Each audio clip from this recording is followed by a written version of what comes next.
the husband of Britain's Queen Elizabeth, was educated at Gordonstown at the instigation of Lord Louis Mountbatten, his uncle, a Rothschild relative, who became Britain's admiral of the fleet after World War II ended.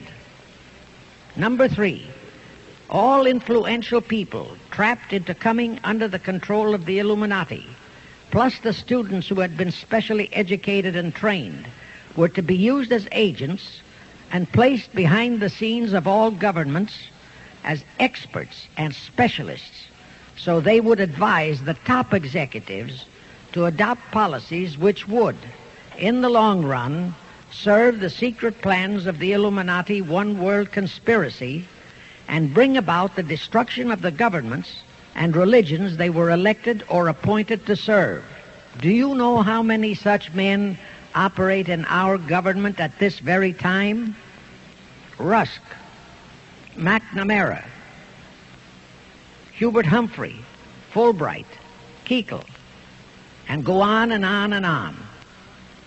Number 4, perhaps the most vital directive in Weishaupt's plan was to obtain absolute control of the press, at that time the only mass communications media, to distribute information to the public, so that all news and information could be slanted, so that the masses could be convinced that a one-world government is the only solution to our many and varied problems. Now do you know who owns and controls our mass communications media? I'll tell you, practically all the movie lots in Hollywood is owned by the Lehmans, Kuhn, Loeb and Company, Goldman Sachs, and other internationalist bankers. All the national radio and TV channels in the nation are owned and controlled by those same internationalist bankers. The same is true of every chain of metropolitan newspapers and magazines, also of the press wire services, such as Associated Press, United Press International, etc. The supposed heads of all those media are merely the fronts for the internationalist bankers, who in turn compose the hierarchy of the CFR, today's Illuminati in America. Now can you understand why the Pentagon's press agent Sylvester so brazenly proclaimed that the government has the right to lie to the people?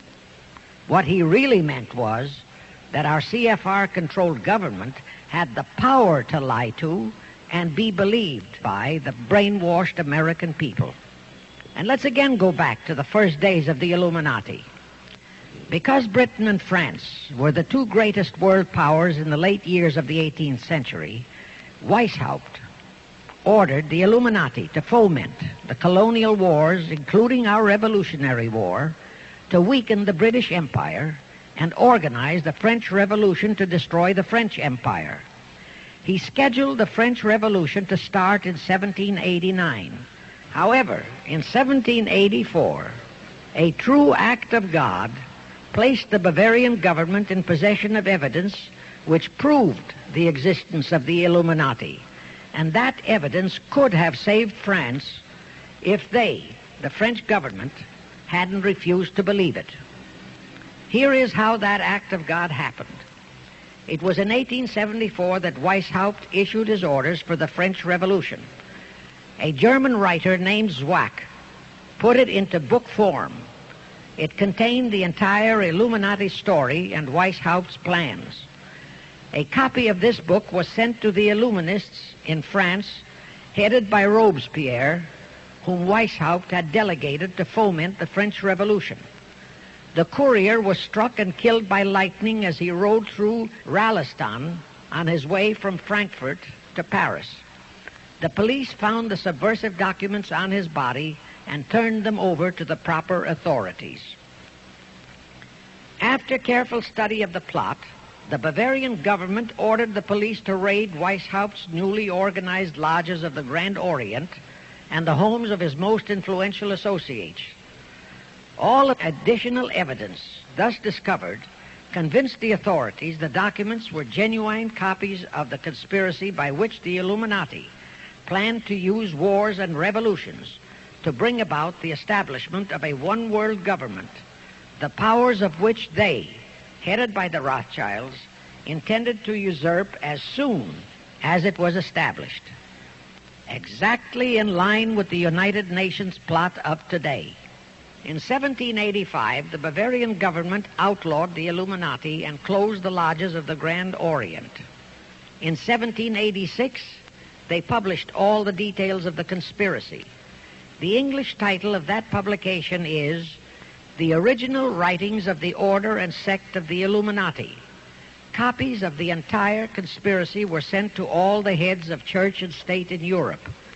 But the power of the Illuminati, which was actually the power of the Rothschilds, was so great that this warning was ignored. Nevertheless, Illuminati became a dirty word, and it went underground. At the same time, Weishaupt ordered Illuminists to infiltrate into the lodges of Blue Masonry and form their own secret societies within all secret societies. Only Masons who proved themselves internationalists and those whose conduct proved they had defected from God were initiated into the Illuminati. Thenceforth, the conspirators donned the cloak of philanthropy and humanitarianism to conceal their revolutionary and subversive activities. In order to infiltrate into Masonic lodges in Britain, Weishaupt invited John Robison over to Europe. Robison was a high-degree Mason in the Scottish Rite. He was a professor of natural philosophy at Edinburgh University and secretary of the Royal Society of Edinburgh.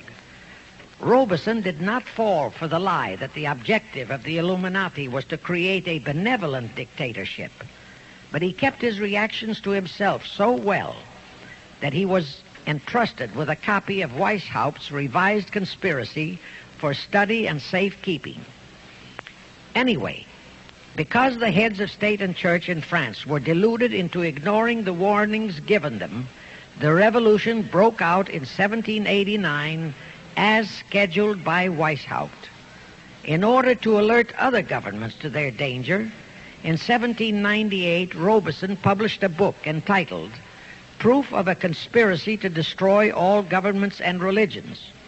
But his warnings were ignored, exactly as our American people have been ignoring all warnings about the United Nations and the Council on Foreign Relations, the CFR.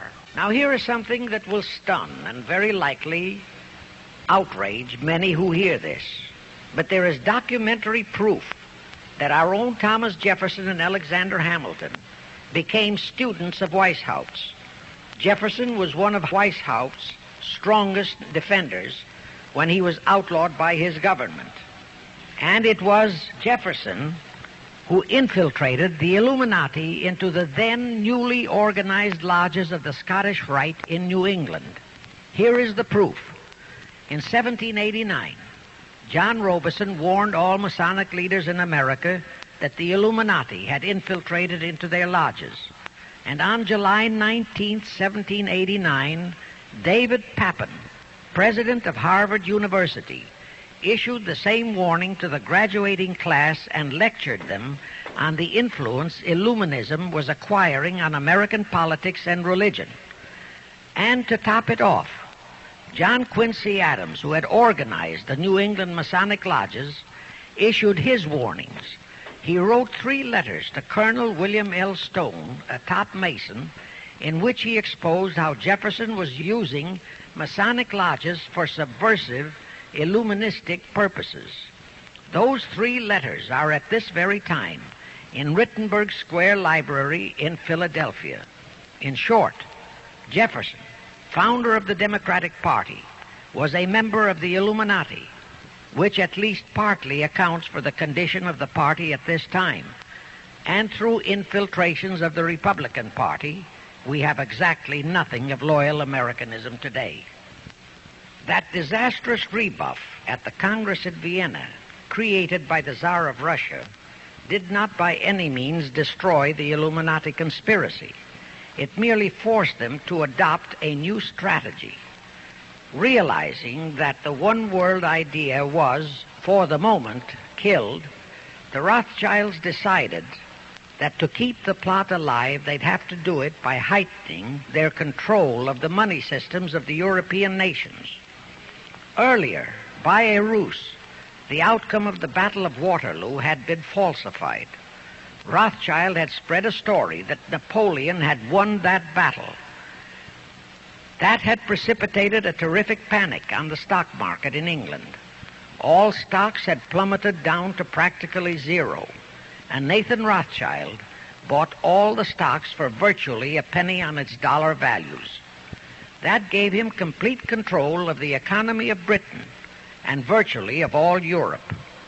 So immediately after that Congress in Vienna had boomeranged, Rothschild forced Britain to set up a new Bank of England, which he absolutely controlled, exactly as later, through Jacob Schiff, he engineered our own Federal Reserve Act, which gave the House of Rothschild a secret control of the economy in the United States.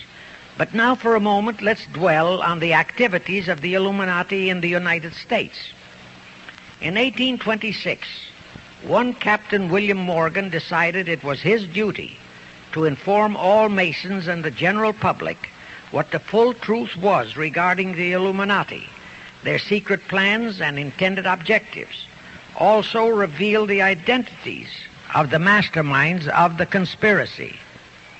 The Illuminati promptly tried Morgan in absentia and convicted him of treason. They ordered one Richard Howard, an English Illuminist,